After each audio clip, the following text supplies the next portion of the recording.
직장인들이 아르바이트를 할 때 어떤 아르바이트를 하는 게 좋을까요? 아르바이트는 추가적인 수입뿐만 아니라 본업에서 내가 발견하지 못한 나의 어떤 흥미, 적성, 재능을 발견할 수 있는 굉장히 좋은 기회입니다. 저 같은 경우에는 초등학교 때 피아노 대회를 몇 번 나갔는데 상을 몇 번 탔어요. 그거를 되살려서 피아노 연습을 다시 하고 어떤 아르바이트를 할까 한번 찾아보다가 그 결혼식 반주하는 거 있잖아요. 그거를 해볼까 하다가 그거는 너무 낮에만 하니까 부동산 임장 다닐 시간이 없는 거예요. 그래서 찾은 게 재즈바였습니다. 그래서 처음에 이 부업을 시작할 때 몇 가지 고려 사항이 있는데요. 하루에 몇 시간을 투입할 것인가, 그리고 평일에 할 것인가, 아니면은 주말에 할 것인가, 이런 것들을 한번 생각해 보셔야 합니다.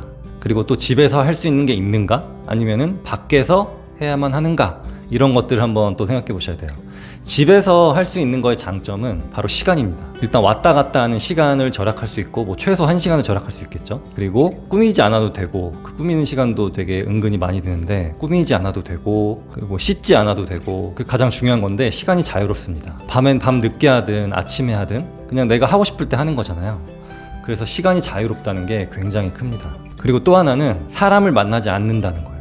대부분의 직장에서는 우리가 사람을 만나고 사람의 상처받고 치이고 그러는데, 집에서 하는 부업은 사람을 만나지 않고 혼자 하는 일이 대부분이다 보니까 사람에 대한 스트레스가 없다는 겁니다. 그리고 밖에서 할 수 있는 거 한번 생각해 보면은 편의점 알바를 할 수도 있고, 카페 알바를 할 수도 있고, 뭐 음식점에서 서빙을 할 수도 있고, 이런 게 있는데, 근데 이런 것들을 하면서 내 시급은 시간당 10,000원밖에 안 되는데, 뭐 9,000원밖에 안 되는데, 그런데 집값은 몇 천씩 몇 억씩 올라가고 있는데 이게 무슨 의미가 있나, 이러시면 안 돼요.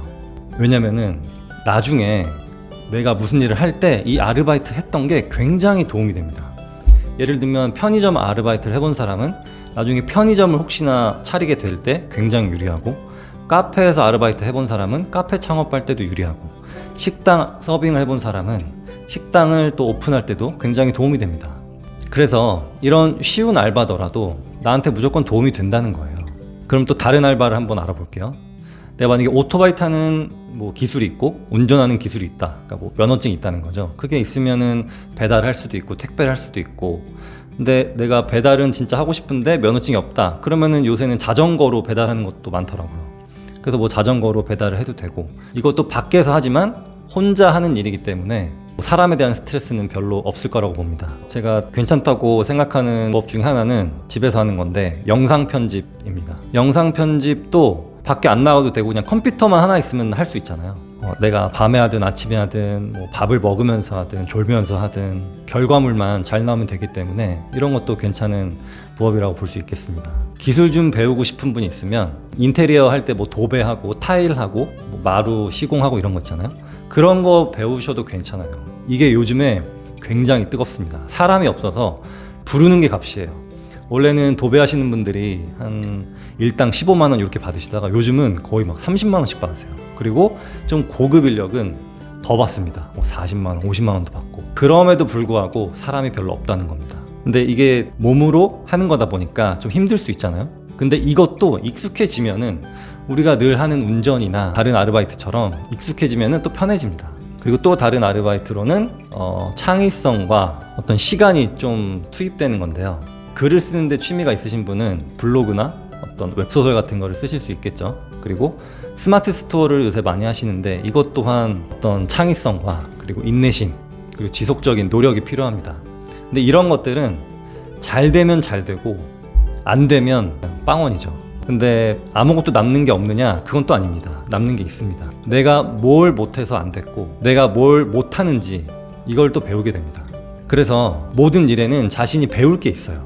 그렇기 때문에 요즘에 특히나 더 직업을 본업만 한 가지만 하고 계신 분들은 아르바이트를 해보시는 것도 괜찮습니다. 그게 꼭 돈 때문이 아니라 아까 말씀드린 나의 새로운 적성, 재능, 흥미, 이거를 통해서 어쩌면은 본업보다 더 높은 수익을 올릴 수도 있고, 아니면 본업에서 부업으로 완전히 갈아타서 이게 본업이 되는, 그렇게 되는 케이스도 있습니다. 네, 그렇기 때문에 새로운 가능성, 그리고 또 새로운 인맥들이 생기고 내가 보지 못했던 세상들이 펼쳐질 수가 있거든요.